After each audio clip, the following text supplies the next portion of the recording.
Greetings, everyone. Pete Pardo here from Sea of Tranquility. Welcome to another episode of the UK Connection. There they are. There's the UK folks right here. Simon Bray and Steven Reid are in the house, as always, alongside myself, Mr. Peter Pardo. Greetings, everyone. Welcome to another episode of Ranking the Songs on Classic Albums here on the UK Connection. And as promised, today's a 2-for-1 double shot of Def Leppard. And interesting, how this particular episode came about because we wanted to do Def Leppard, but we couldn't quite agree on which is the classic album because, quite frankly, one album that I was going to push for was their mega album that made them a household name here in the States, but yet it wasn't until the album that came after that that did the same in the UK. So we wanted to play fair for both sides here. So we said, screw it, we'll cover Pyromania and Hysteria. So, and for those of you who might be saying, but their real classic album is High and Dry. Well, we're not talking about their best album, because I will certainly agree with that. But we're talking about their classic album in the eyes of like the world. So, and that happens to be these two albums. These are the two gargantuan albums for the band. I mean, quite frankly, both of these albums sold a shitload here in the States. So like, but by the time Hysteria came out, these guys were already like mega big, and that even made them bigger. But apparently a little bit slower in the UK, their home country, whereas Pyromania probably did fairly well, but Hysteria was exploded. So, but before we get to all discussion of these two great albums, we have one little bit of business to take care of first. And I'm a little unnerved because Simon is generally beneath me on the Zoom and he's up in the corner today.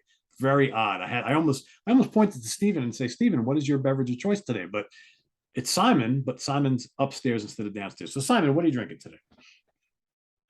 Upstairs, downstairs. I love it when you join us in the British corner. It's absolutely tremendous. I'll be Gordon Jackson. Yeah, we can go on to be I professionals. don't know who that leaves me. Who does that leave me? Who can I be if you're Gordon Jackson? I could only remember him, and even that's really from the professionals slash Great Escape. I'll definitely do the professionals. I'll be Bodie and Doyle then. Okay, And since I don't have a clue who these people are you're talking about, you can assign any one of them to me. It doesn't really matter. Well, I'll get back to you on which one you're going to be. I can't remember which one was cool. Oh, well, let's get this shit back on track, shall we? I'm cidering it up today. Ooh. Yeah, because not just you, Stephen. You're not the only one with friends. I've got some rolling cider, Keeved cider, like you had the other month, from our good friend Neil Stoker, and it's been sitting in my shed until we tidied this absolute shit heap up a little bit. You really don't want to see everything that's that way, and it's a big bottle. Simon finds like a different little corner of the house every week to all right, this is somewhat presentable. We'll be here today. It's cool for us because we get lots of variety every week. Simon from a different angle and a different part of the house. It works. Yeah. My very best friend, let's call him Stephen, shall we? His daughter watches, Erica. Hello, Erica. And she said to Stephen the other day, when we did the crew one, when I was sat at the bottom of the stairs, she said, Daddy, Simon sat somewhere different this week. And there I was at the bottom of the stairs with my laptop on a fridge. Yeah. Yeah. Anyway, I've got my rolling cider courtesy of Neil Stoker. It's very nice. Whether I can drink all 750 milliliters, is that what it is? I only teach that shit. 750 milliliters in one go. It's a double album. It's double album situation, so I may well get through it. But yeah, that's me. I believe in you, Simon. I believe in you. Thank you, Stephen. I have gone off piste. Okay, so I've already shared a picture of this on Twitter. People are already going. Okay, so I was at a work thing last week, and I spoke to the gentleman at Genius Brewing. Okay, it's a really nice tin. Yeah, look at that. Okay, it's a really nice tin. But what people took exception to was this thing in the middle here, this 3%. Who like, what's that then? Well, the idea is, right, it's one UK unit, so it's nice and easy to count. It even tells you how many calories are in it. I mean, clearly my body is a temple. Unfortunately, it's been in a rainforest for about 2,000 years, but let's not go into that. Okay. So you know exactly what you're drinking, you know exactly what you've got. And usually when you drink things like this, the compromise is they taste like shit.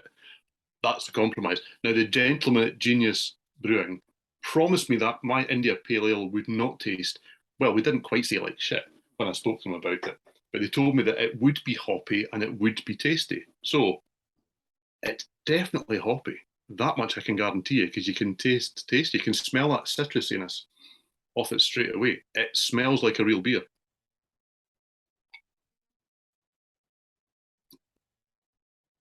Okay, it's not as full-bodied as a stronger beer. That's the truth. But that's all right, actually. That's okay. And just in case I don't feel enough effects, I mean, I brought a backup. I brought a second one. Because this is responsible drinking, so I can drink irresponsibly, responsibly. Good. So there you go. That's what I've got. I've got Genius Brewing. Cool. Well, seeing as we're kind of doing two shows in one today, I figured, could I technically drink two beers in one show today and two different beers? Oh my, I think I'm going to. So I have two of them sitting here. I just hope the one doesn't get too warm when I decide to divulge that. And I'll do that after we finish Pyromania. But I do want to show my first beer. And this one is inspired by some stuff that Steven's had on and off over the last couple of weeks. And I saw this in the beverage store today. I don't even know how the hell to pronounce it. Kostreitzer. This is a Schwarzbier, Germany's #1 black lager beer, 4.8%. I've never seen this before, never had it. Looks pretty good. I'm like, black lager, why not? So let us see what this is all about. Oh, there you go. Steven, you're gonna like this. It looks good already. Simon, what do you think? Beautiful. Sexy pouring. Okay. Pretty good, huh? So a black lager. It's not a stout, it's not a heavy, it's a black. It's not a porter, it's a black lager. Black lager, right? And drinking in one of my favorite glasses, my Hudson Ale Works glass, one of my favorite local breweries here. It smells like a lager.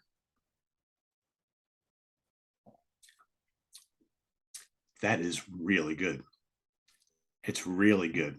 Wow. I am in love. I even think my wife would like this. My wife likes the kind of like the amber lagers and ales and things like that. And this is like not quite, this is not light, but it's not heavy. It's somewhere in between. It's kind of malty, kind of caramelly, but easy drinking. This is, wow, this is really good. Okay, my quest now begins, because I need to taste a black lager now. Yes, comments if anyone knows one. Yes, please. Thank you. I mean, I would assume, I wonder if you can get this over by you. That's German, you would think so. Yeah, it's German beer. I've seen it. It's imported. I don't know. But yeah, it's, I don't know, Steven. Kostreitzer, I don't know how the hell you say that. I don't really know what this is. Is that a T and an R, a K? I don't know what the hell it is. Kostreitzer. I'm not sure. Kostreitzer. I don't know. I don't know what it is. T and a Z? Don't know. Trying to see if it's oh yeah, so it's Kostritzer. So Kostritzer. I don't know. Whatever. We can spend all hour just trying to figure let's not. People are telling us. Right, but it is really good. You would absolutely love this. Anyway. Okay, I'm in. With all that being said, then we got all the beverage stuff, and I'll divulge my other one in a few minutes because this probably won't last long. We're going to start with Pyromania. We're going to go kind of chronologically here. That's the one that came out first. Simon's going to kick us off. He also had, which one of you is doing the chart information and all that? We both got one each, so Simon can do the UK and I'll do the US. Gotcha. Okay, so Simon, what do you got, Simon? Well, thanks for asking. I thought as well as chart action, I could give Pete in particular a rundown on even more UK context because Def Leppard are from Sheffield, and you're probably wondering, Peter, who else is from Sheffield? I know I've heard it a million times. Joe Cocker, he was from Sheffield. Yeah, cool. The Human League, wow. Pulp. Peter Stringfellow. Mulleted nightclub Tory. Currently residing in the oh, he's dead category. The guy from the Arctic Monkeys, and most importantly, Brian Glover from Kiss. There you go. It was his birthday just the other day, I think, 76 or something like that he was. Happy heavenly birthday, Brian. Yes, indeed. Oh, no, So, maybe I've got the wrong actor. Ignore me. I give up.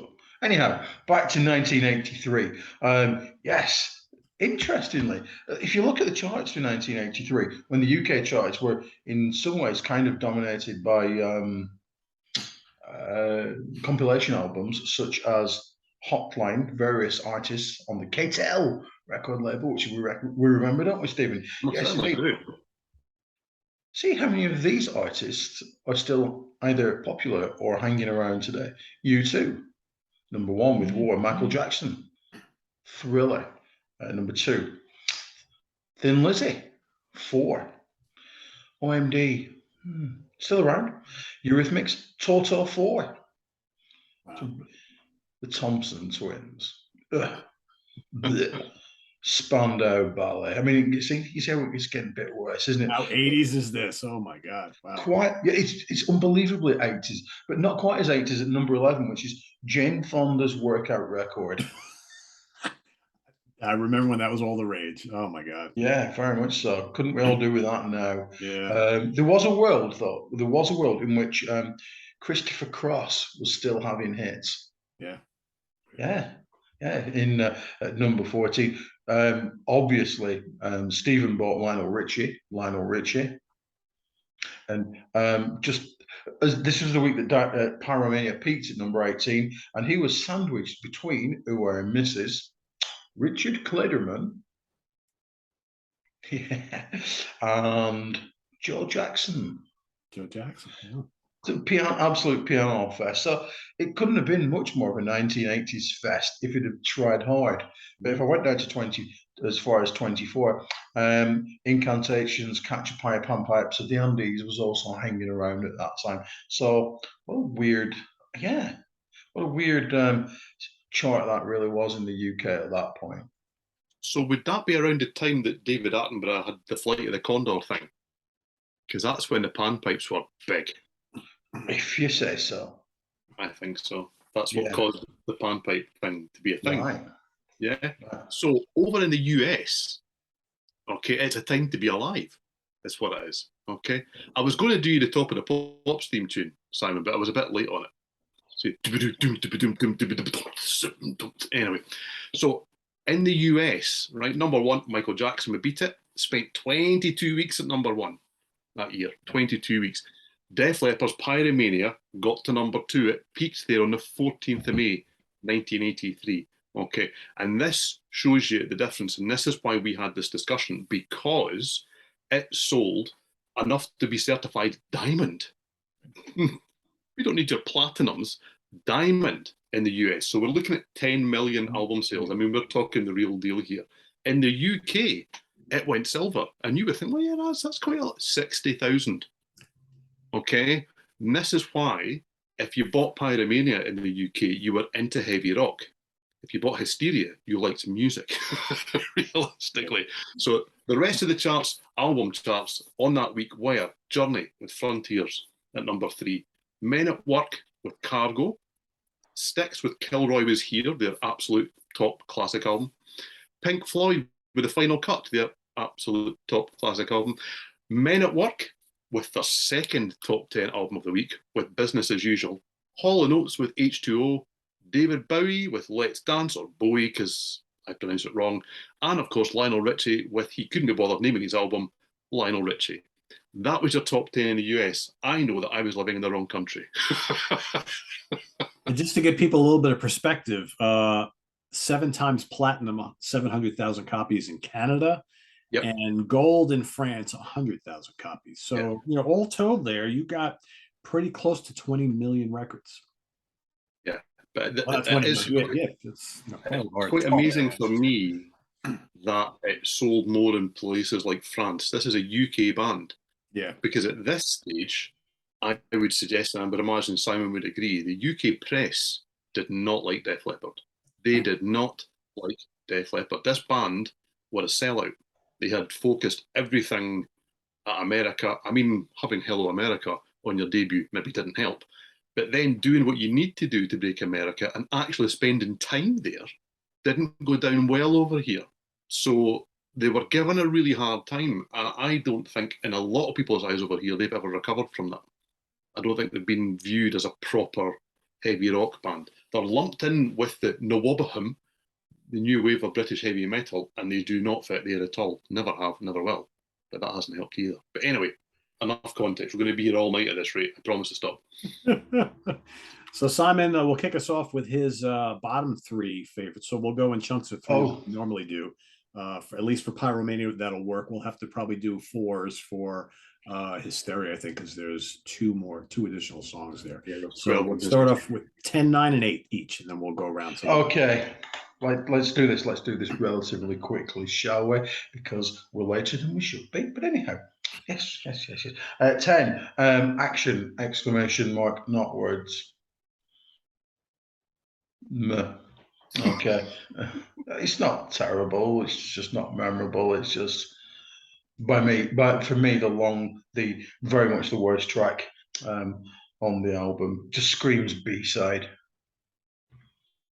Yeah, but hey, I like this record. I like Pyromania. I like it a lot. Yeah, I'm not going to slag much else off till the second half of the show. However, action not words. Just no. 9, stage fright. Sounds very much like The Sweet. I know, I'm going for it. Don't pull those eyes at me. Do you not think the opening bit, with the crowd sound and then the riff, it sounds very much like The Sweet? Put your glasses back on. You say that like it's a bad thing. Sorry? You say that like it's a bad thing. But no, it's just not as good. I mean, from 9 upwards, I like everything. You said that from 10 upwards, but anyway.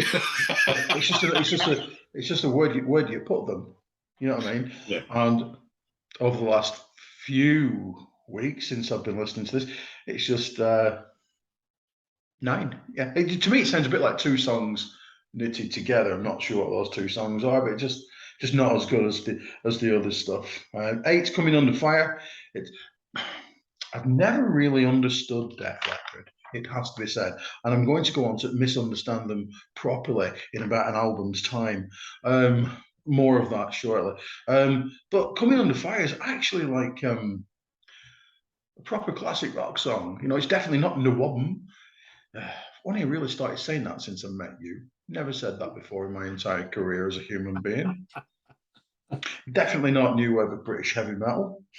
And unusually, very unusually for me, the backing vocals don't annoy me on a Def Leppard track.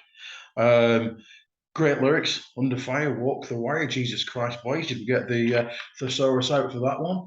But it's a good, proper classic rock tune. And like I said, Action Not Words is the only song I actually don't like particularly on this record. So Okay. that's my bottom 3. Yeah, well, I mean, there is a theme, because my number 10 is Coming Under Fire. Okay, and I'm probably not letting the cat out of the bag here. Okay, I'm not suggesting that anybody's dislike this album, but I'm the Def Leppard fan in the room. There's no two ways about that. I don't dislike anything on this album. There's just not a bad song here whatsoever. Okay, but this is maybe the one where Muttlange, his production is a bit OTT. I mean, there's more OTT to come. Let's be honest. We are playing at it here. But I like this song. There's nice guitars.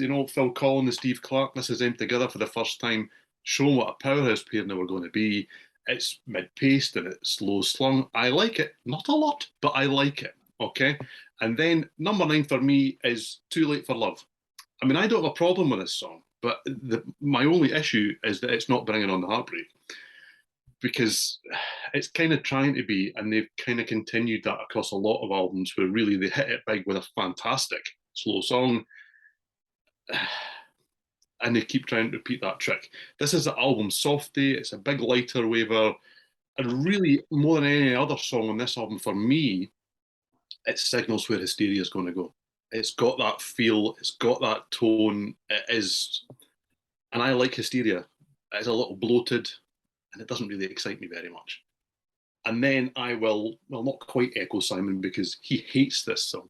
I don't mind it. It's action, not words. Okay, it's a great chant-along song. It's got a killer guitar solo. Joe is singing in a little bit of a low register, and I'm all for that. We really should kind of campaign for that, to be fair.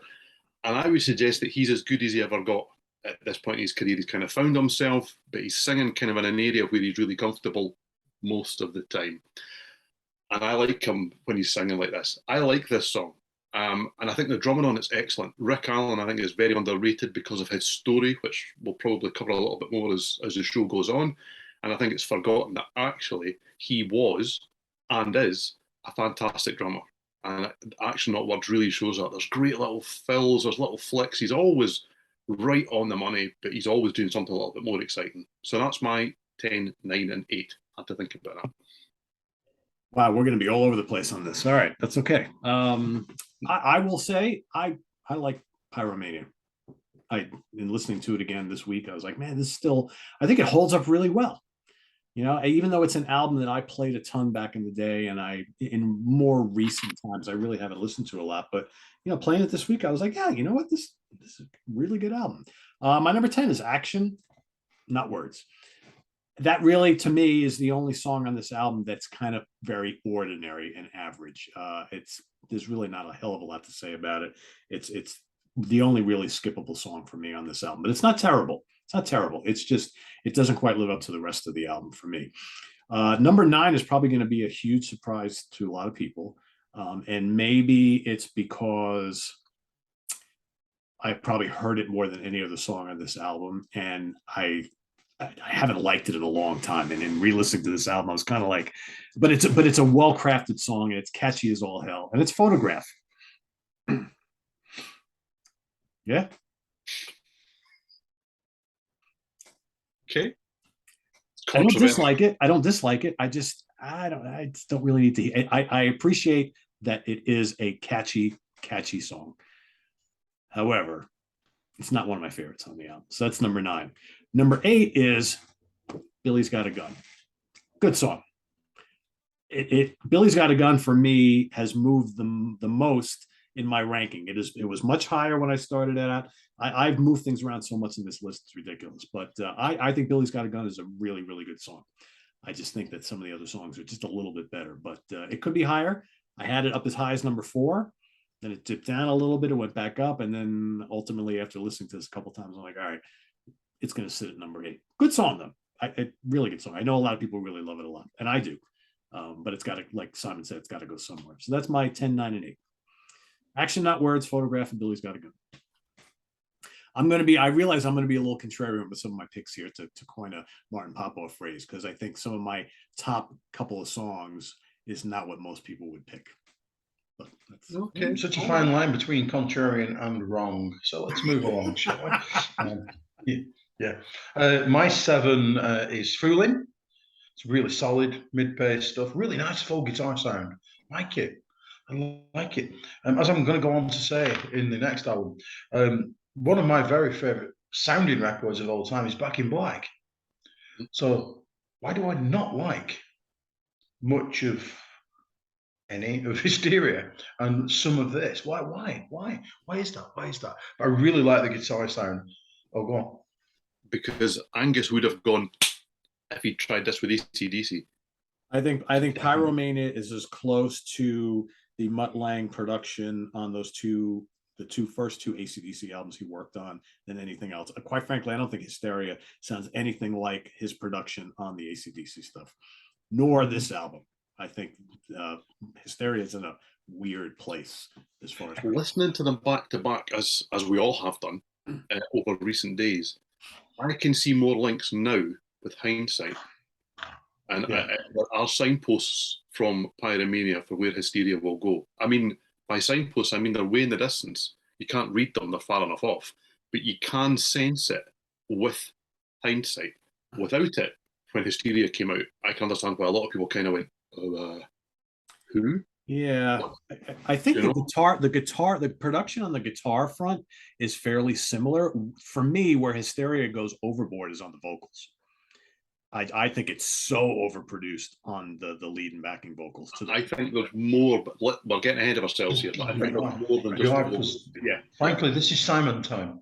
Yes. Sorry, Simon. Yeah. 6 for me is Too Late for Love, which I think is really nicely atmospheric and unusually. I quite like the walls in the middle. Yeah, that's why I can't sing. Thank you, Stephen. Yes, indeed. My 5 is Billy's Got a Gun, which again, quite gritty for the Leps. Quite gritty. You know, it's almost like a British kitchen sink realism film of the 1960s. That's how gritty. That's not true. What I will say, however, is if you possibly can get the special version, the reissued version with the live disc on. The live disc is fucking brilliant. It's really, really good, and the version of Billy's Got a Gun is outstandingly good. Better than the one on the actual record. But it's real. I like the tune, and I really, really like the live version. It's about £4 in HMV at the moment, I noticed, which is good because I purchased it for quite a lot more. So, Fooling, Too Late for Love, and Billy's Got a Gun from me. We're into the good stuff. Oh yeah. Unless we're Peter. That's for me. I'm already in the good stuff because the whole album. The whole is album's the good really, stuff. yeah. The whole album's the good stuff. But number 7 for me is Die Hard the Hunter. The sound effects at the start of that song are the same. Again, it's been interesting going back with hindsight. Immediately I thought, oh, okay. They revisited this and went, let's do that better for Gods of War from Hysteria. It's such a similar idea. But then there's a second atmospheric vocal kind of led intro before the guitar line kicks in proper. It's really good. There's a clever little drum break. And as you'd expect from an album produced by Mutt, whatever his second name is, the arrangements are brilliant. But it's remarkable actually going back and listening to these albums, considering how, and rightly so, well respected the guitarists in this band have been, how restrained and tasteful the soloing is. Yeah. It's very seldom here. Most rock bands were kind of like, here's the guitar solo, we'll all step back, the guitarist will go up front, and he'll blaze away for a couple of minutes, and then, we'll come back in and help him out. That doesn't happen here. They get 10 seconds here, 20 seconds there. It's quite restrained. I really quite like it, though. It's tasteful. It's within the song. It's not just a guitar solo for the sake of it. And in my number 6, you're not quite as out on a limb as you thought, Peter, because it's this. It's Photograph, okay? I try not to let listener fatigue get too involved in these rankings because you can only rank them how you like them. However, I do find the riff has always been a little bit over-repeated. It is sing-along-tastic, don't get me wrong. And there's cowbell in the bridge. I mean, I'm telling you, it's number 6, and I'm all these reasons to love it. And then there's a really clever middle 8 and a hugely, hugely memorable guitar solo. It's one of the more flashy guitar solos on the whole album. And it is a great song, and yet it's never been one of my favourites on this album. This is not one that's kind of fallen, but I've kind of thought, actually, it's kind of fallen down. I've never loved it. I've always liked it. But it's probably not helped by the fact that even when I saw them live for the first time, which was on the Hysteria tour, Mr. Elliott was already beginning to regret having written this song and that vocal melody the way that it was written because, no chance. So he struggles with the high notes in Photograph, and unfortunately that equals the whole song. Because it's written up here. It's not like he has a few notes to hit. The whole thing's written up here. And that, to me, kind of lets it down a little bit, even on the recorded version. And his vocals are good on this album. I've been critical of Mr. Elliott in the past, especially with some of his live performances. But on this album, his vocals are great. So number 5 for me is Foolin'. I love the pacing of this song. There's a slow and atmospheric intro that builds into a mid-pace riff, and then you get the killer chorus, and there's more cowbells. I mean, not just cowbell, there's more cowbell. But then it kind of pulls back again, and we're at the stage of the album now where I really love everything. I mean, we're at number 5, and I have no complaints. I could really shuffle my top 5 and come away with a winner. So Foolin' is my number 5. Cool.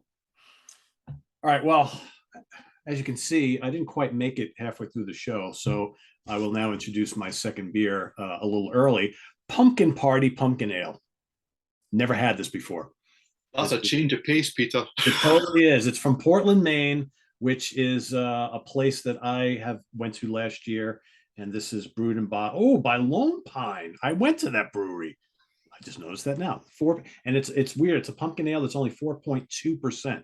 So that's pretty light for pumpkin ales around here. So yeah, that is my new beer. So let me give it my number 7. So my number 7 is Rock of Ages. Rock of Ages.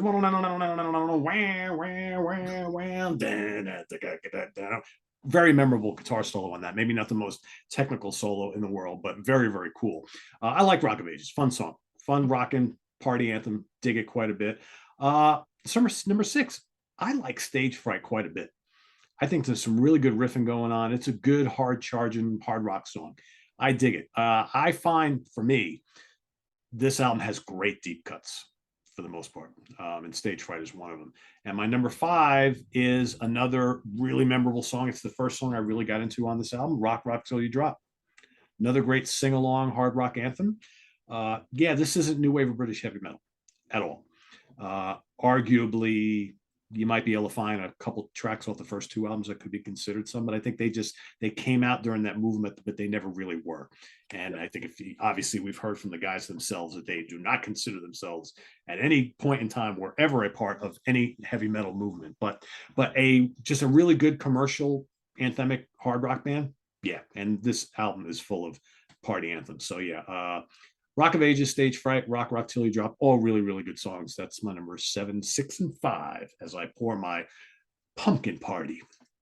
Best name for a beer ever. I feel your Pumpkin Party really feels like it should have some Yeah. Doesn't it? And you know what's interesting? I had this whole conversation with the lady at the beverage store today, and because now they've got pumpkin beers everywhere here. So I walked in and I see the whole display, and I'm like, the problem with pumpkin beers, I said to her, I've been buying them. I buy them every year for years and years and years. And I'm ultimately disappointed because most of them don't even taste like pumpkin. All I taste is like clove and nutmeg. I said, I want to taste pumpkin. She goes, I know, right? And so I said, half time I stopped buying them because I try them all and I'm ultimately disappointed. And she says, well, I've heard really good things about this one. And knowing that I've been to this brewery, I have high hopes. And already it doesn't look like really thick and kind of weird. It's actually very dark. And it doesn't smell like, it smells like pumpkin, actually.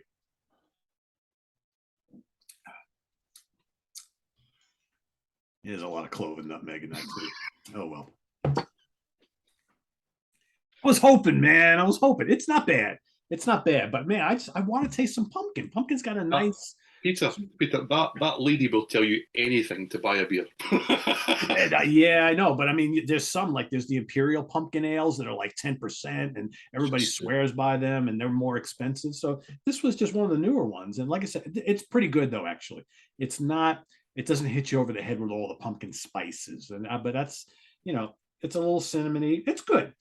I've had it. Right, now we've established why the young people don't watch us. Let's move along, shall we? Am I doing 4, 3, 2? Yes, 4, 3, yes, 2. yes. Okay, this has changed probably even while you were talking, because I really like the remaining 4. What I would say though, and somebody said this the other day in the comments about Boston. That they were something along the lines of they were roughly the only person that they know that had bought the Boston album in the UK and have never discussed it with anybody. I have never discussed Def Leppard with anybody else in my life. This is the first for me. Oh, really? Wow. I do not know anybody else that owns a Def Leppard record. Not one. I've never ever discussed the band with anybody else. I've also never heard them on the radio. Wow.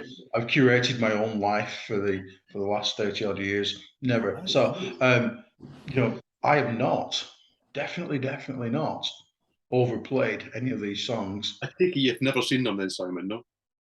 The band? Yeah. Yeah, I've seen them. I have never, none of my tiny amount of friends like Def Leppard. Okay. Wow. Don't know anybody else. Then again, I don't know anybody else that's ever heard of Hammerfall or anything like that. So Well, yeah, just, I mean, that I agree with. Def Leppard, no. or anybody else that I like. This is the lifestyle that I lead. I can usually find somebody to go and watch a band with. So, but not From this album Anyhow. here in the States, you could not escape Photograph, Rock of Ages, Foolin', and Too Late for Love. Could not escape. They were everywhere, especially Rock of Ages and Photograph. Big time. I mean, that's. I would say I did manage from watching, I assume, Top of the Pops and other things, to gain an absolutely visceral hatred of Let's Get Rocked. I fucking hate that. Christ, that shit. That is absolutely crap. I suppose rock's out of the question. Yes, Joseph, it really, really is. And by the way, the videos are appalling. I'm still listening, Simon. I'm still listening. Okay. Yeah, I don't know how I managed to see that one, but no, practically none of the rest. Okay. So my 4, while Steven disappears, is Let's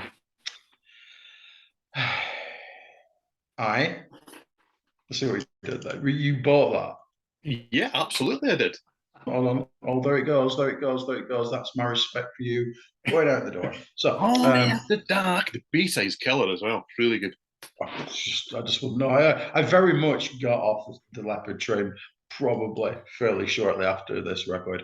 But Rock 2 Dropped is awesome. I do like occasionally something that's really dumb, really stupid, and really fun.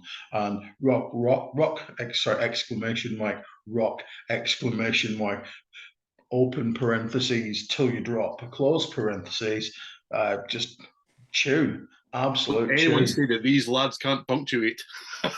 Yes. They're like the Nightwish of not heavy metal / Wobble. Just saying. It's quite AC/DC. Is that bottle of cider's kicking in? All right. Thing is, I have in fact pretty much finished it. Yeah. I'll struggle to drink it all, he says. Yeah. Again, some absolutely top quality Wordsworth like lyrics. Women to the left, women to the right. Just at least they didn't write. Yeah. Okay. So 3, Rock of Ages. It's a tune. It's a classic. And what I think in many ways, other people saw some of these songs and thought, oh, we can make stuff that's a bit like this, but slightly worse, and make a shit ton of money. Yep. And then the next, quite a lot of the next few years, we're like, oh God, this is terrible. Oh, I really hope grunge comes along. No, I never had that thought. Not once, not ever. And my 2, I really, really like Die Hard the Hunter. In fact, earlier today it was number 1. Then I gave it one more listen. Very satisfying, quite mature. Yeah. Yeah, quite complex. Yeah, it's about Vietnam and PTSD and stuff like that. And again, backing vocals didn't make me want to punch myself in my privates. So yeah, good. Quite almost groggy, but yeah, really like it. Really, really like it. Nearly number 1, but now you worked out what my number 1 is. I'm just going to let it sit back and prove that I'm right shortly. Fair enough. So my number 4 is Billy's Got a Gun. I think Leopard were always really good at these kind of mid-pace burners. Yep. And the guitars have real bite here. There's a little sprinkling of background keys that add a little bit of colour. And again, the guitar solo is really tasteful. And I do wonder if you two both got this on CD, on costly disc. Yeah, no, because I have it on this. Okay. I had it on cassette and then rebought it on. Did either of you have it on vinyl before? That's a great question. Yes, I did. Okay, because I've got a question in. Because at the end of Billy's Got a Gun, at the end of the album, on the runoff strip, it goes, and it'll do that forever if you don't lift the needle. I don't remember. The song just goes on forever. So how do they end the album on the CD? Is it just stop? Yeah. because the song runs into that bit as if it's like the last strange it's drum effect on the album. And then, as used to happen when I listened to vinyl in bed many, many, many years ago, you'd wake up about 2 hours later going, the hell is that? And it's still this going, it's not just tick, tick, tick that you would get of everything else. It would go, wow. But anyway, that's like tangent. Okay. And it would appear that am I the only person that's going to do it? Because my number 3 is Rock of Ages. There's nobody else going to go, I was nobody else going to do that, really. We left it for you, man. I mean, this is absolutely top-notch stuff. It's always been my favourite single from this album. It's actually my introduction to the band. Because, here we go, have a drink. My brother bought this single, which is why I don't have that single. Then he bought this, and then he worked his way back. Is the way that it worked out. So Rock of Ages only reached number 41 in the singles charts in the UK, and that was the highest charting single off this album. This is a blip in the UK at the time, you know. But I really like Rock of Ages. There's a great urgency to it. Joe Elliott's got great vocals on this. He's absolutely bang on the money. Really, really like them. And then my number 2 is Rock Till You Drop, and this is a proper album opener. That's a proper album opener. But if you bought one of these, well, you wouldn't know, because a real pet hate of mine is, right, here's the album. And what's on the back of an album, everybody? It's the track listing, isn't it? Right? That's a nice promo version here. It's the track listing, okay? What should you never do with a track listing on the back of your album? Just put them in any, and I'm going to swear here, fucking random order that you want. Don't do that. Don't ever do that. I want to pick it up and look at it and go, I know what's coming next. That one. Why would you do that? Why? Hate it. Absolutely hate the folks at Polygram, right? Anyway, it's got a really nice little intro, but it's smart enough not to be an intro. You know, it's not one of those albums where you've got this little thing at the start that's got nothing to do with it. It really brings you in. And I think you're hooked straight away. There's great guitars, really nice effects on there. The guitars are biting in the verse. There's great big chanting backing vocals that Simon loves. And a stunning, unforgettable chorus that's phenomenal on record, but even more fun live. And then there's a classic guitar solo. And that really is just a classic song. Love it. Really love it. So my number 2, Rock Till You Drop. So just to give because Steven mentioned the singles chart for some of these songs. So here in the States, Billboard Hot 100, Photograph made it to number 12. Rock of Ages made it to number 16. Foolin' made it to number 28. And Too Late for Love did not chart on the Billboard, but it made it to number 9 on the mainstream rock charts. Whatever the hell the mainstream rock charts are. I never really knew what those were. They always throw them out there. Like, what does that mean? I don't know. So anyway, my number 4 is Foolin'. Really good song. I always like Foolin' quite a bit. It's quite good. Really good. I caught myself there. Really good song. And that is going to be the highest any of the singles are going to be on my list. So I talked a couple minutes ago about how I really like the deep cuts on this album. This is another, all right, everybody's watching is going to say it. Oh, here we go. Pete's specifically going to not pick any of the hits as his favorite songs from this album. And that is true. There are lots of albums that have lots of hits where I don't like the hits as much as I like the deep cuts. This is one of them. My number 3 is Die Hard the Hunter. Killer song. It's moody, it's rocking, it's textured, it's mid-paced, just like Steven said. I like when Def Leppard kind of plays in this game right here, right in the middle. I think Die Hard the Hunter is great. And my number 2 is Too Late for Love. Surprisingly, one of the mellower songs on the album, but I think it has a dynamite chorus. I like the riffing a lot, even though this is a kind of a mellower song. And there's a certain heaviness to the song, which I really, really like. And I think Joe Elliott sounds amazing on this song. So yeah, Too Late for Love is my number 2. I think everybody knows what my number 1 is going to be. We'll get back to that in a couple minutes. Back to Simon. I would like to point out before I tell you that Photograph is my number one because I really like it. That when I first started teaching, do you remember the Offspring had their hit with "Pretty Fly for a White Guy," and it started off with the "Gun to Cleveland." The kids go, "Oh, look at that! Gun to Cleveland!" Like, you do realise that's Def Leppard, don't you, kids? What's a Def Leppard? And that wasn't that much longer, was it? You know, it was only about 10 years after Pyromania. Sorry, Hysteria. Yeah, Yeah. that's right. That's true. Oh, fame is fickle, isn't it, my friends? Yes. Yes, it is. Photograph is my number one. I'm not sure if I've heard it as many times as you, crazy kids. Thank you, Stephen. I'd loathe it, but it's just a great tune. It really is. It's one of those songs that people must have pricked up their ears and go, "Oh, that's good."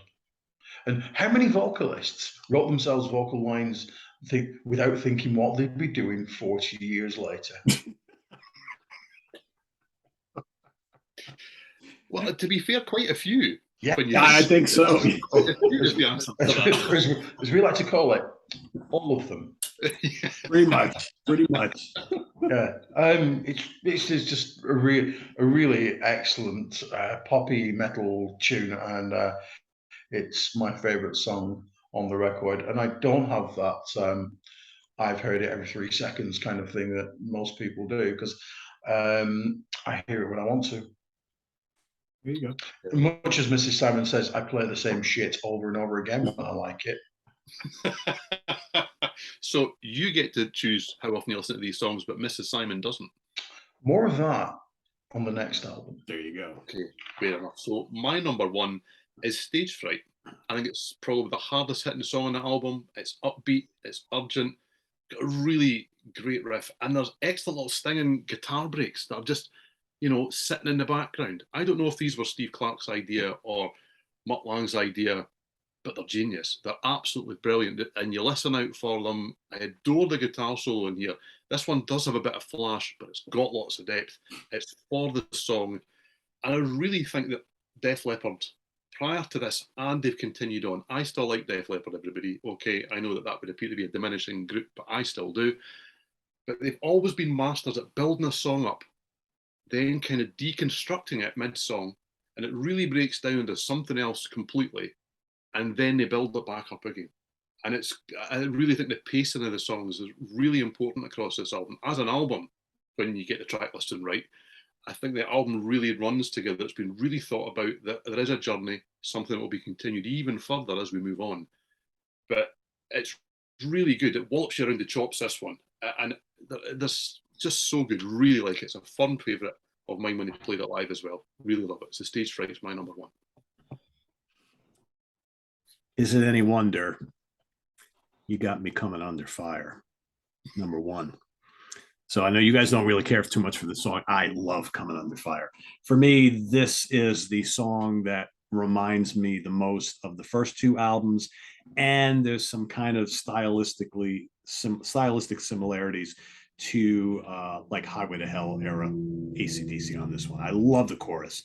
I think it's great. Love the riffing. Here, I think the kind of abundance of background vocals really, really works. I mean, man, they all sound so great on that chorus. It's just amazing. To me, I've been a fan of Coming Under Fire for years and years and years. And while, maybe back when this album first came out, this is like one of those songs that, like, one of these deep cuts that over the years, I'm like, oh, yeah, that song on the back end of the album, that's really, really good. And the more I listen to it, the more it just has elevated itself above everything else on this album. It's not even close. Like, when I sat down to do this, before I even went and re-listened to the album again, I was like, all right, I know what number one is. And then everything after that was kind of a chore because these are all really good songs. But to me, Coming Under Fire is just absolutely, absolutely amazing. I love it. So it's my number one. Contrarian as it might be. I mean, I've ranked it much lower. I like everything on this album a huge amount. So I'm happy with anything at number one. It just hasn't ranked as high. It's a really strong album. And I would say I like the production on this album.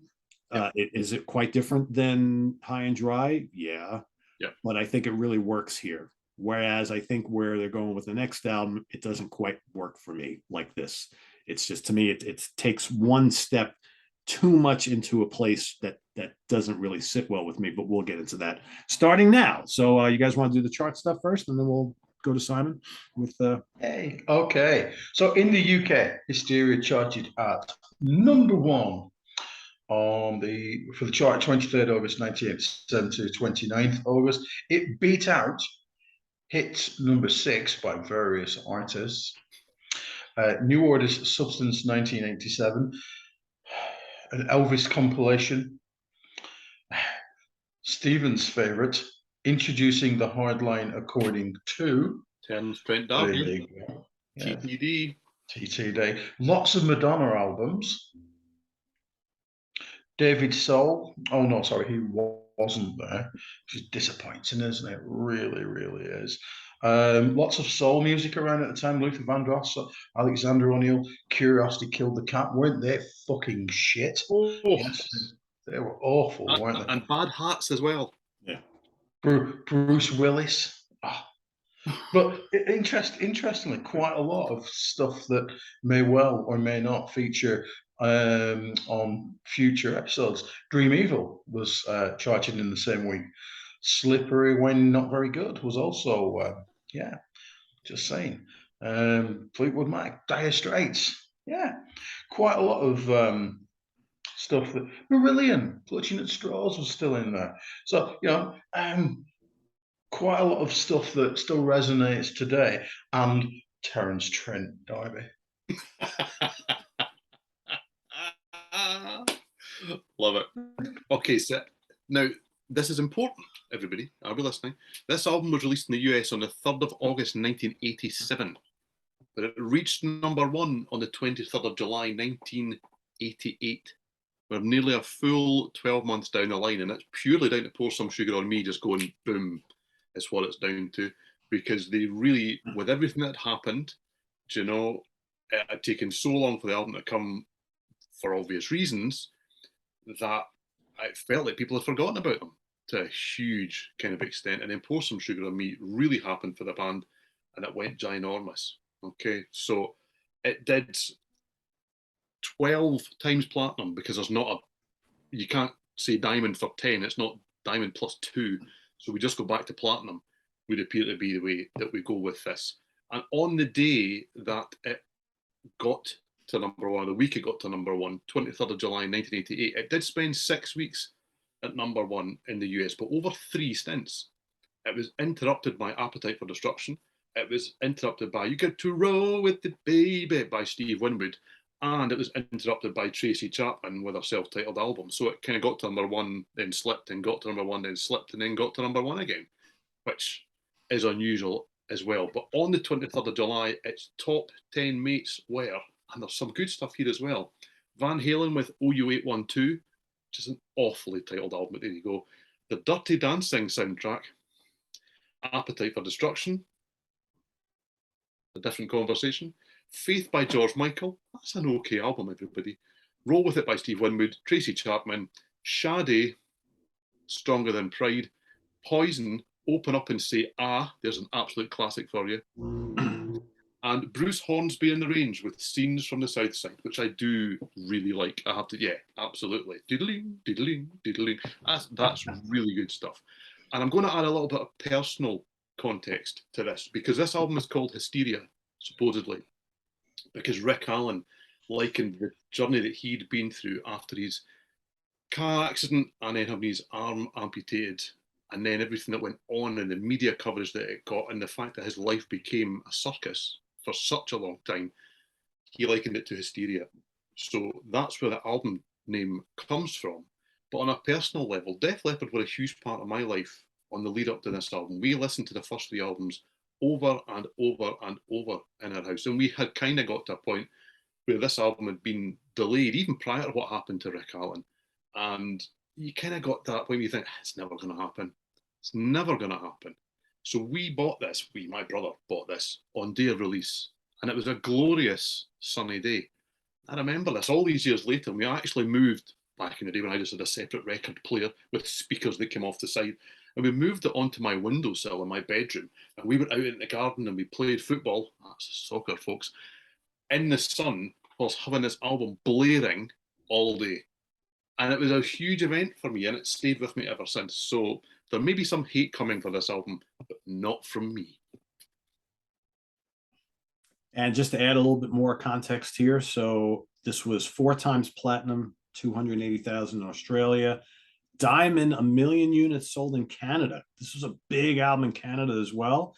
It charted in most territories, gold or platinum, 600,000, 2 times platinum in the UK. So this was a big, big seller everywhere.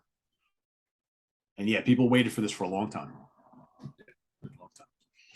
All right, so we got, let me see. So what are we gonna do? 4 at a time? Yeah, it's 4 at a time, and then we'll divulge on number 1. So Simon, what do you got? 4 at a time. Okay, I can barely count. Let's try it, shall we? Before I bring on the hate break, you see what I did there? I made a Def Leppard pun. But before I do that, I can do context. I can do that. 2 things about Def Leppard. First, Mrs. Simon bought me Hysteria for my 20th birthday because I'm really, really old, on cassette. Yes, while we were living in a little place called Llynapia in Wales. You try and say that when you're drunk. And I've got it on every possible format. Given what I'm about to say, that's quite weird. I even bought it semi-recently on the 180-gram heavyweight vinyl, double LP. Yeah, I did. I thought, I'm going to have another go at this. And this was long before, probably even before I met you, Steven Reid. I thought, I'm really going to give it another go. I know, and I'm going to put that over there. Is that possible? Crikey. Wow, yes, indeed. So I've really tried with this, and I'd say I like about half of it. But do you know what? One thing you'll get from your Uncle Simon is your Uncle Simon will give you his full commitments. Yes, my SLT friends, he really will. Last weekend we went out and I was with Desmond and I was driving back home and I thought, do you know what? I've really got to get my shit together. And I put Def Leppard on in the car because I was driving, so I get to choose. Yeah.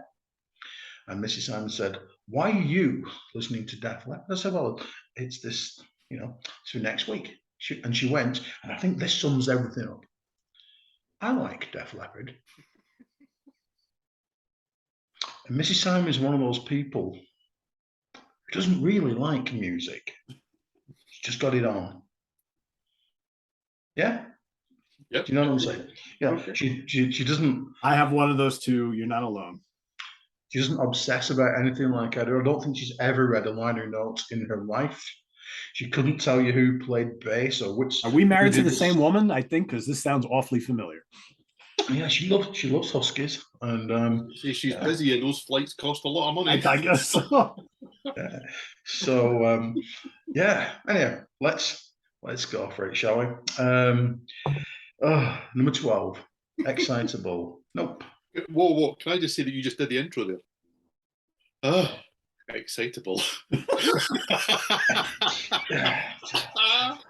spoiled it because I have actually written in my notes that I've got to go and I've got to take these off for it. For Excitable, because that's the intro. I mean, it's shit. Anyway. Yeah.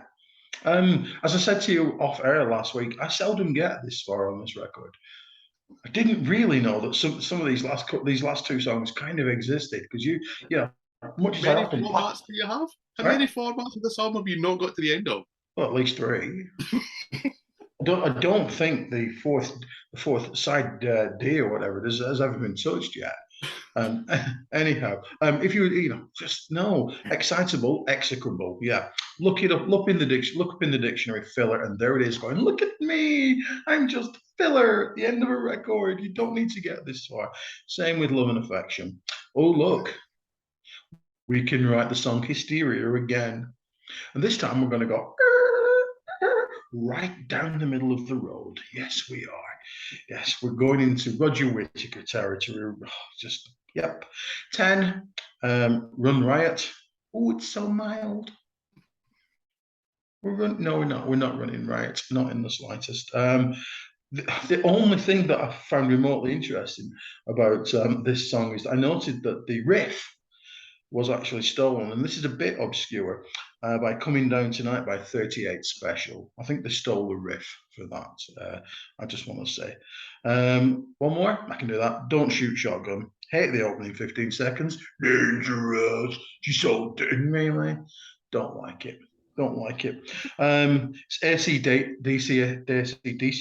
Just can't say that shit. They're going to have to change their name, that band. Yeah, aren't they? it's like a certain Scottish Australian band, but nowhere near as dangerous. And shotgun. Oh, God, no. Run for cover. Really, from Sheffield, fellas, not Illinois or something like that. But that says you can 100% see why so many people went out and bought these songs. Because they are catchy. They are. You can imagine them blaring out over the radio. If listening to the radio is your thing, it's not mine. You can 100% see why it sold, 100%. Yeah. Platinum Plus or whatever it's called. You really can. But the first, there's at least 6 of these songs that just don't work for me. Bring back Shout at the Devil. That's what I say.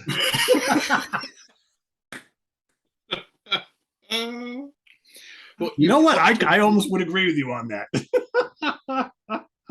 Oh, this is going to He be was like, hard come work, on, people. guys, man. This is going to be hard work, people. You touched on something, though, Simon. I must admit that you really have touched on something, because as we always do, we have shared what we're going to do on Twitter. I take pictures, you take pictures, you have your ironing board sometimes.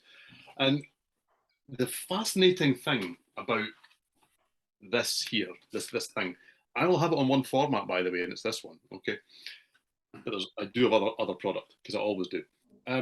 Is that this sold Gwydwillians, okay? I mean, it sold a big enough number that nobody's thought of it. They had to make up 12 times platinum and all this kind of nonsense, because people don't sell this amount of records.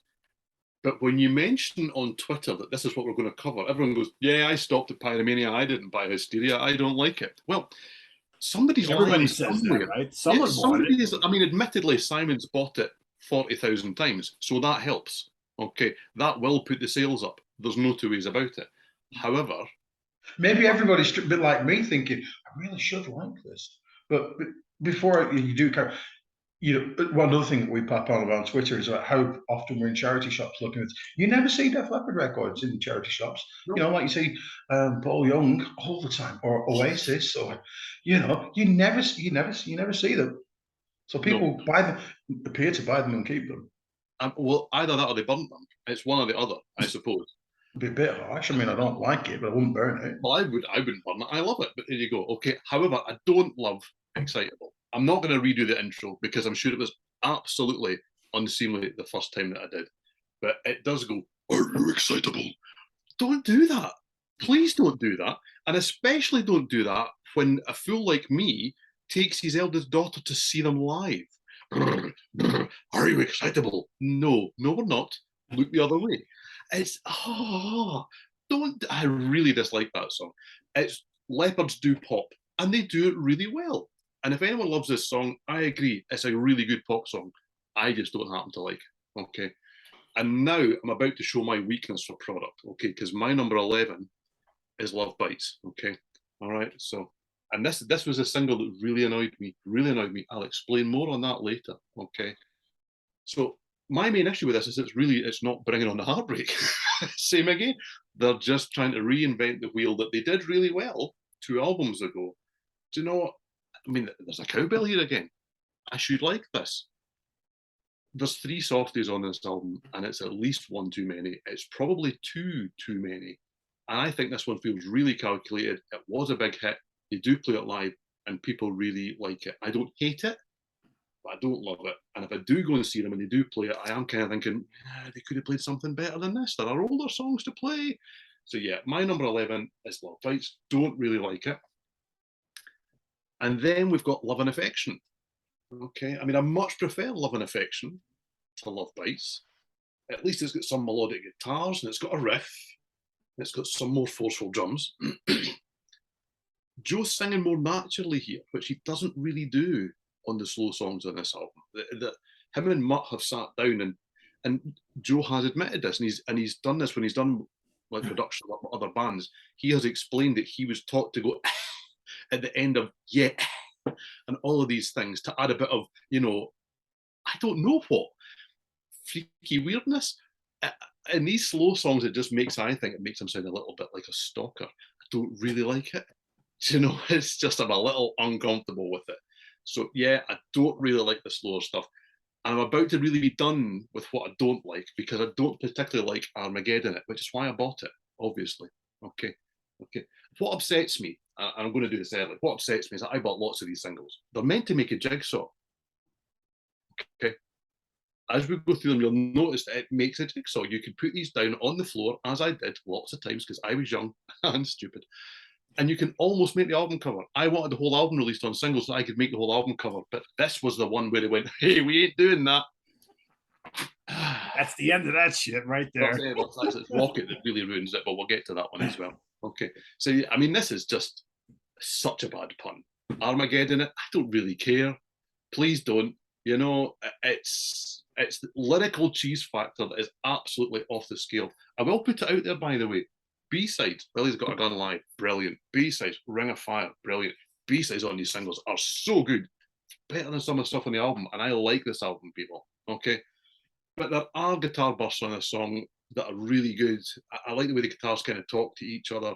There are just songs that I prefer on this album to that one. I think that's me done 4. Have I rambled 4? I have. I'll stop. Well, Steven said the magic word before, cheese. And to me, so much of this album is that. I have a really hard time. I know people love this album. I get it. I don't have an issue with that. For me, there's not a lot that I like on this album, unfortunately. Love and Affection, number 12. Completely unmemorable. Doesn't do a damn thing for me. Don't like it. It's one of the many boring, unmemorable songs on this album. I almost ranked it number 11 because my number 11 I really hate a lot, but I can have a little bit of appreciation for how catchy it is.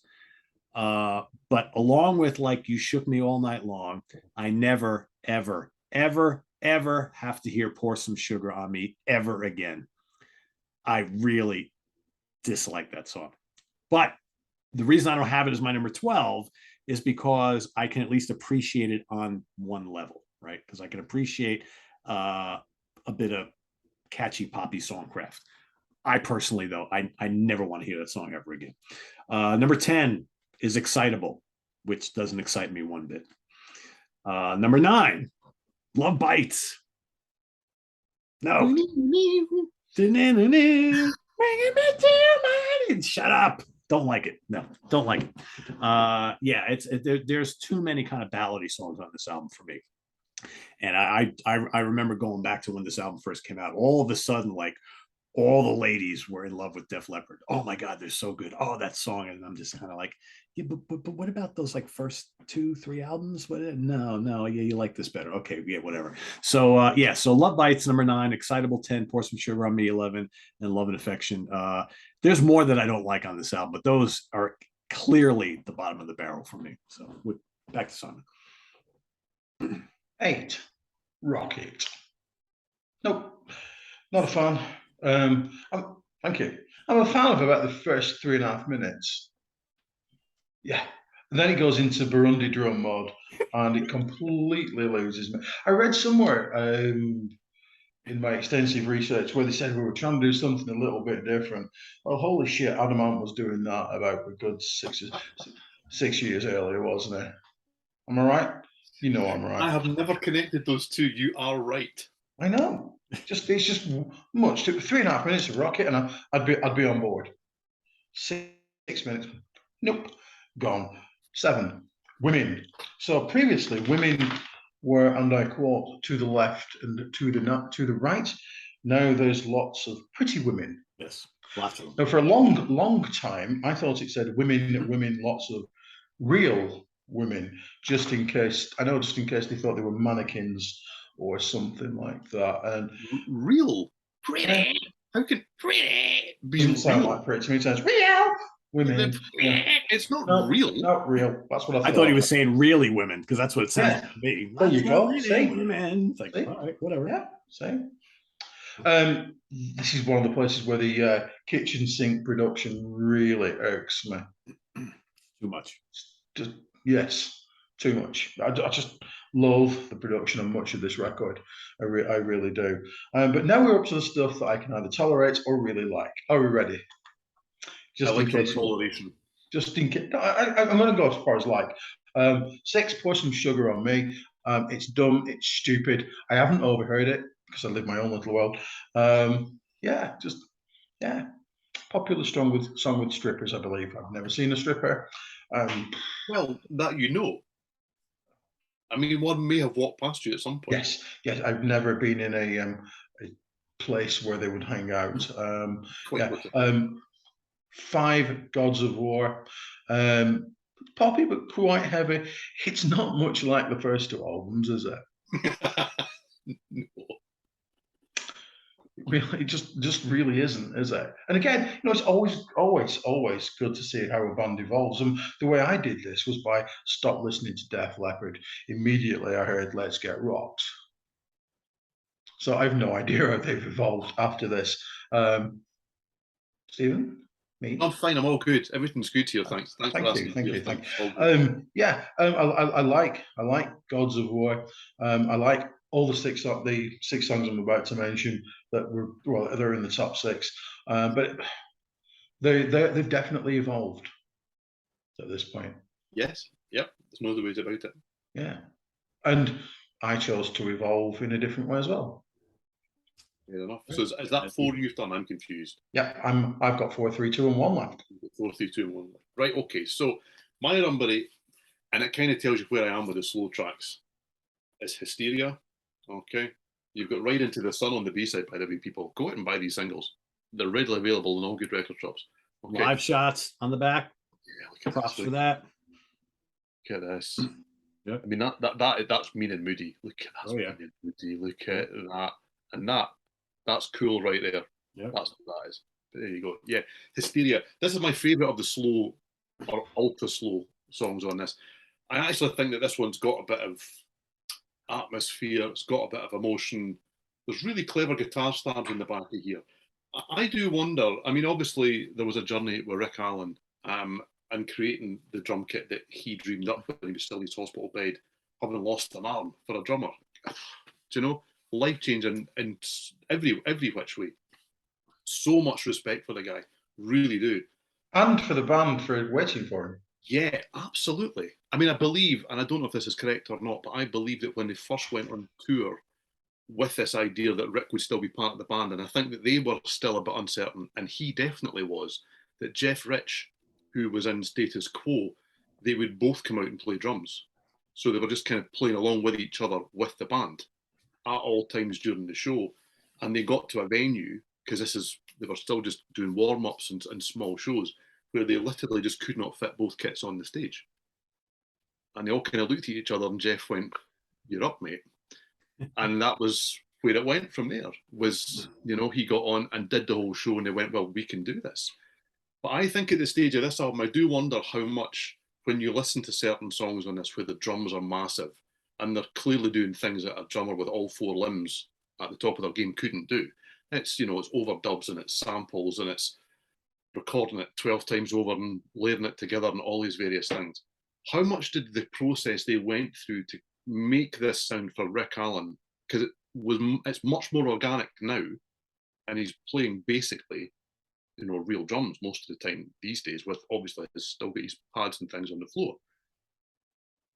It informed so much of this album, I think. It seemed to open the door. Probably a good reason why it took so long to finish. It's got to be a big chunk of that, right? Yeah. Absolutely. And I think that really what they did was they took the ball and they ran with it. Now, people loved it because it sold millions of copies. I can understand why serious rock fans don't know. I do get it, I have to say. But it kind of sits in the right place for me. And my number 7 is Pour Some Sugar on Me. Okay, I don't love this song either, I have to say. I mean, I like all of this album. There's a couple I'm not so hot on. I Want to Be Your Hero, great B-side. I've never loved this song massively. It's just a bit mid-tempo for me, and I've said that Leppard are great when they're doing mid-tempo, but they're better when they're doing mid-tempo with a bit of atmosphere and a bit of mystery and a great kind of guitar riff behind it all. And it's not really there on Pour Some Sugar on Me. It's a bit blatant. It's a bit in your face. It's a bit Pour Some Sugar on Me. I mean, the lyric is just atrociously bad. I really hate the chorus, but I don't mind the song. But the call and response guitars between Colin and Clark are really good. But the song just over repeats. And yeah, I've heard it probably more than most tracks off the album. Excuse me. However, like Simon, I haven't really overheard it. But I could do without it when they play live because I'm just not really a massive fan of it. Number 6 for me is Rocket, which broke my heart because the single cover's got nothing to do with the album cover whatsoever other than background stuff. Do you know? This has got Release Me on the B-side, okay? And it's not by Def Leppard, it's by Stumpus Maximus and the Good Old Boys, and it's a piss take. I loved it when I was young. It's the biggest heap of shit now that I'm older, but there we go. I mean, it's overproduced and it's layered, not to win an inch of its life, beyond that, do you know? And I mean, the intro, the drums I really like. I just think it's fantastic. It's big and it's bold. And yeah, it's too long on the album. I'll agree with that. This is a better length for the song, to be fair. I probably prefer the verses over the chorus on this song because I think that Rocket, it's a little bit blatant as well. You're going to get the gig at this rate. I'll tell you, okay. But I really like this song. I just feel it could be a little shorter. Yeah. And then you've got Women, which I think was released in the US, so I don't have something to show. It wasn't released over here. They did release half the album over here. I adore the guitars at the start of this song. And the drum fill that follows it hooks you in. And yes, it's maybe the least organic drum sound on the whole album. I mean, not that much of it sounds organic, but the beat really drives it home and the guitars morph in and out and a whole host of sounds and ideas. And yet they are putting it all out there for you. They are kind of saying straight off the bat, you're in for a different ride here. This is not Pyromania. It's sure as shit ain't high and dry. But it just pulled me in. I really liked it. I still really like it. You know, it's another mid-paced song, but it's huge and there's loads going on and I really like it. And from here on in, I love everything on this album massively. All right, number 8 for me, Don't Shoot Shotgun. It's okay. Decent song. Right? Kind of rocks, kind of not. Good, not overly memorable, but not completely played out for me. And I don't get the overproduced fatigue that I do with a lot of this album. So it's my number 8. So it's middle of the pack kind of song. Animals, number 7. I know a lot of people love Animal. I get it. It's catchy. It was never big with me, ever. Again, with Def Leppard, I tend to go for the deeper cuts. That's just the way it is. I guess I don't know. I had for decades a lot of fatigue with a lot of the hit songs on here, but I get Animal. It's it's kind of mid pace. It's catchy. Yeah, well, Animal. Good chorus. I get it. Number 7. Number 6. You guys have both touched on it. I think Rocket could have been a great song. It is so overproduced and it's way longer than it needs to be. And just all the extraneous backing vocals. Just stop already. And just, I think Simon said it, 3 minutes, 3.5 minutes, get out of Dodge. Great song. But as it is, it's a little overblown, but it's not terrible. Again, I kind of get it, right? And speaking of getting it, I'm getting it, really getting it. Again, catchy song. I've heard it a million freaking times. Great chorus. There's like a pattern here that I find, and re-listening to this album this week, I'm like, man, like the issues I have with this album, I have with almost every single song. And there's qualities that are on this album that I don't think needed to be there. And granted, what do I know? Because millions and millions of people around the world obviously liked what they did here. So maybe it's just me, but I think that there is Simon mentions this word concise a lot on the show.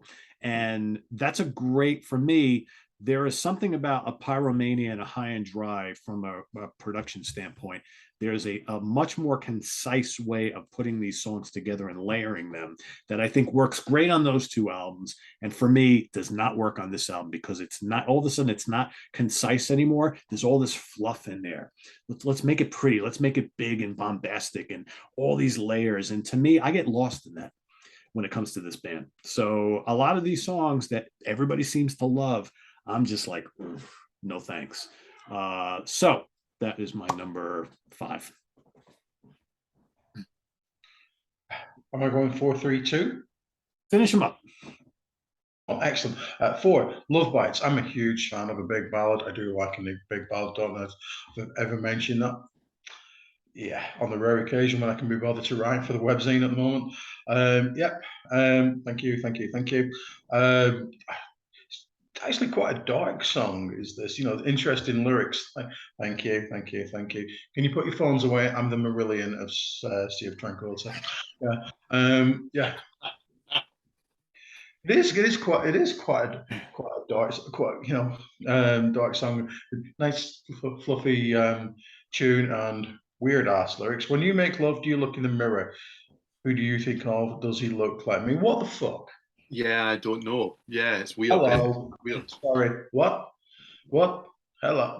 No. Let's just not know. Let's not go there. But it's a big ballad. I can 100% see why the MILF market went for this one. I really can. I've been trying to get that demographic going for about 25 years. Let's see if it picks up now, shall we? Simon's taking bookings as we speak. I'll be here all week.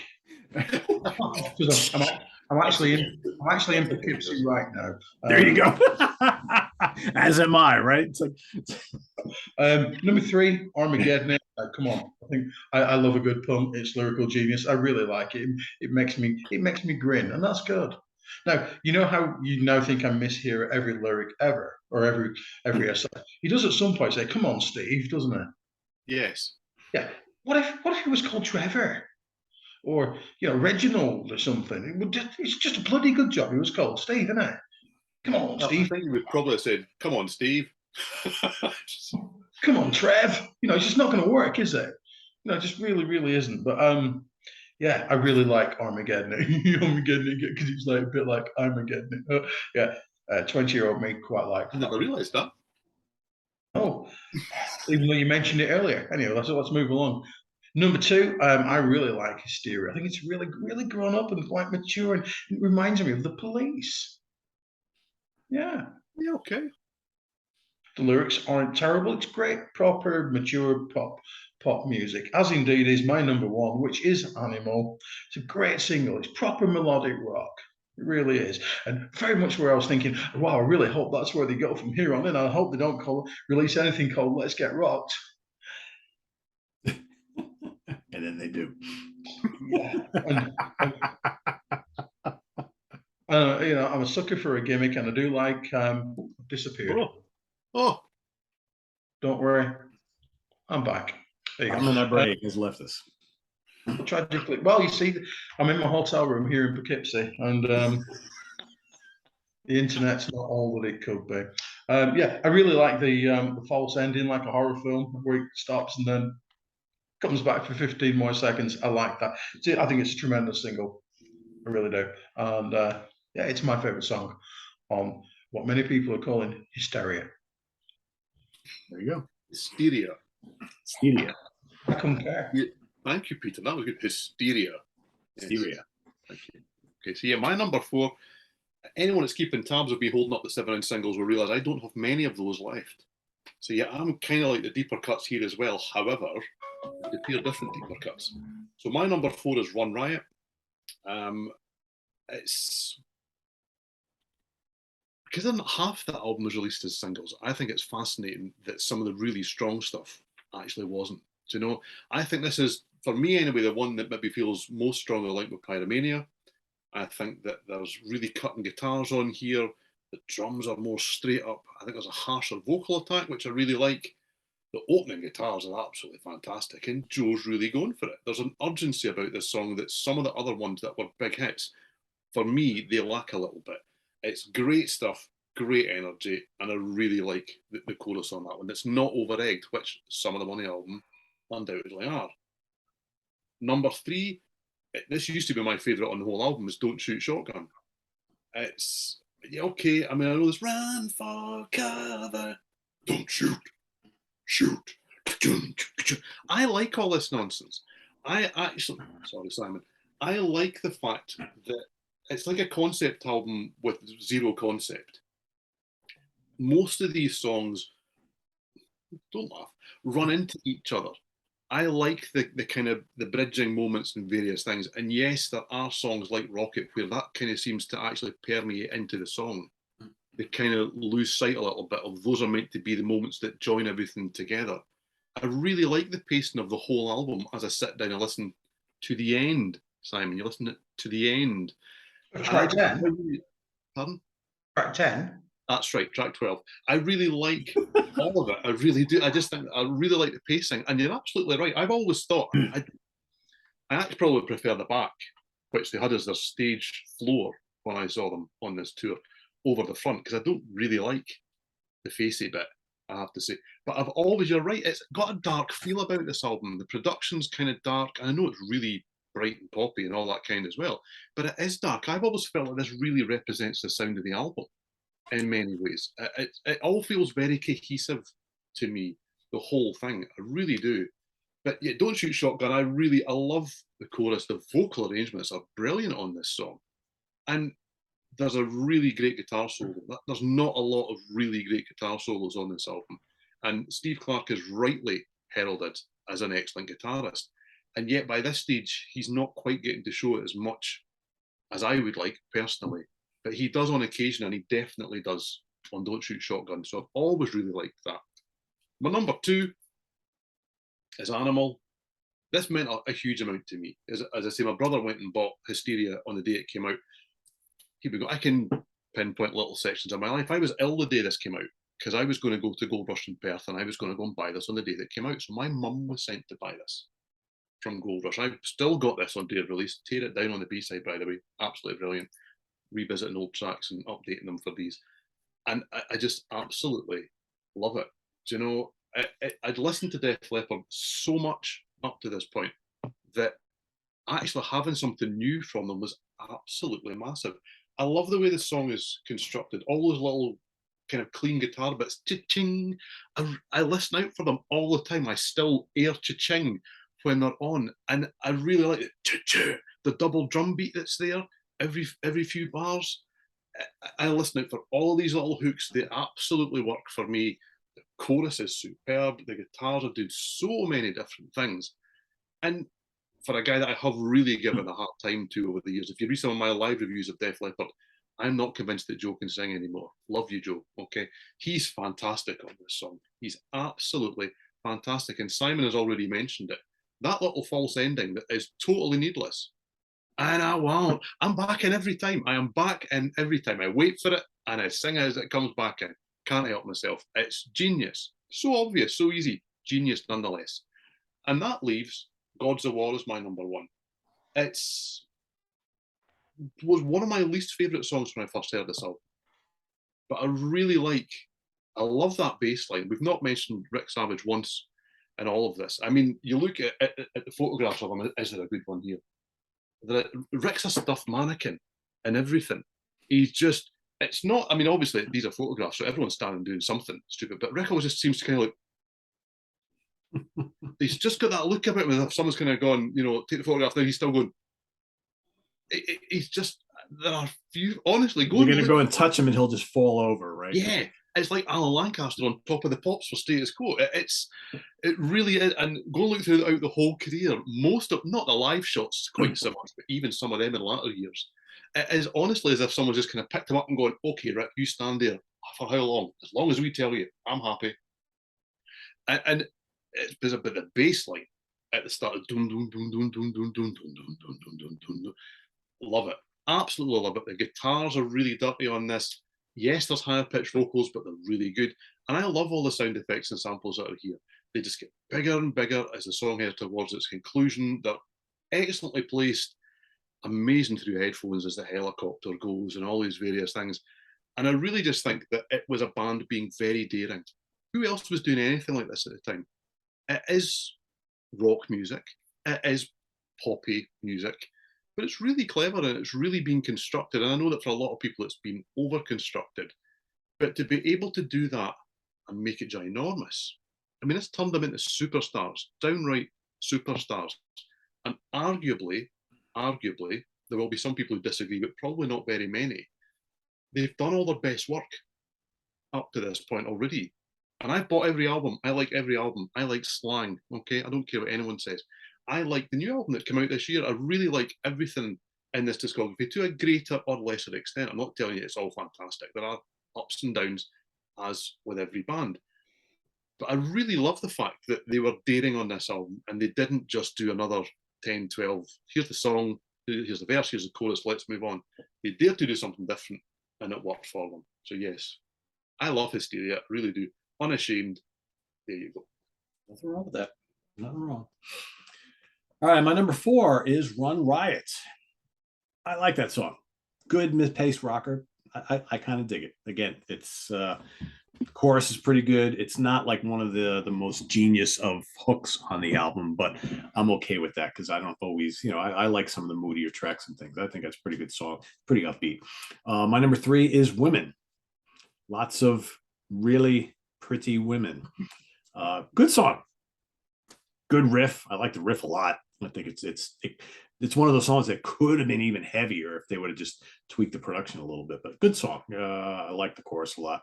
Number 2, quite possibly could be my favorite ballad from this band, and it's the title track. I really like Hysteria. I shouldn't. This is like one of those songs that I should really dislike immensely, and I think it's really cool. You're not alone tonight. Can't stop this feeling. Can't stop this fight. Oh, it's so good. The chorus is great. It really is great. And Joe plays it really, really well. The way he sings it's just really, really good. And my number 1 is Gods of War. Kind of like Coming Under Fire. Gods of War is one of those songs that when this album first came out and I first got it, I ignored the hell out of it. I was like, Gods of War. Back into the album, who cares, whatever. And just like Coming Under the Fire, as the decades wore on, I found I liked and listened to less and less of this album, and that song just rose to the top. And I'm like, yes, Gods of War, excellent. It's a little less kind of arena rocky fun. Yeah, we're Def Leppard now, and that's the more kind of serious song on the album, and I like that sort of thing. So yeah, Gods of War for me was another clear winner for number 1 on this album. So there you have it. Now we leave it up to everybody watching to rank these songs as they like them. And I know we're going to get we actually have a lot of Def Leppard fans who follow the channel. Yeah. We also have a lot of Def Leppard haters who follow the channel. So it'll be interesting to see like what everybody comes up with these 2 albums, because I think it's going to be just like us. I'm just going to say now that if they rank Pyromania and just say that Hysteria is shit, that's a default. That's no. You get no points for that. None. 0. Got to do both. We slogged through it all. You guys got to do both too. Oh, I did not slog. I must admit, we were slightly late in starting tonight because I had an errand to run in the car. I took this with me because I wanted to hear it again before we sat and spoke about it. I like this album a lot. That's dedication. There you go. That's dedication. So that'll do it for this episode of the UK Connection, ranking the songs on 2 classic albums today. But Steven, you want to give everybody a little taste for what's happening next week? Yes, absolutely, because next week we have a variation on a theme. Okay, so we are going back to favourite, least favourite, and wild card, because we do love a bit of that. We do. But we've had a lot of requests for, well, a couple of linked bands. Okay, so we talk about Angel a little bit on the show. Don't know why. Okay, I won't do that. I will not do that during the show. Okay, but there's not really enough there to do choosing 5 albums, okay, because basically that's the catalogue, not far away. I know there's a few more, okay, but that band had some main players in it, so we are going to go Angel and Beyond is what we're going to do. So we're going to do, and yes, we're going to murder Giuffria, okay, however you say. I think it's Giuffria, is that right? That's what Frank says on the live album. I don't know. I always just call it Giuffria. Yeah, well, Greg, Giuffria. Okay. No I'm wonder. just not going to choose anything by them. Take No, the easy route. absolutely, you're not, Simon. Okay. And of course, they were made to change their name, more of that later, into House of Lords. So we're doing all three bands, but I'm going to put it out there that you can also include Frank's solo album. You can include Punky's solo album.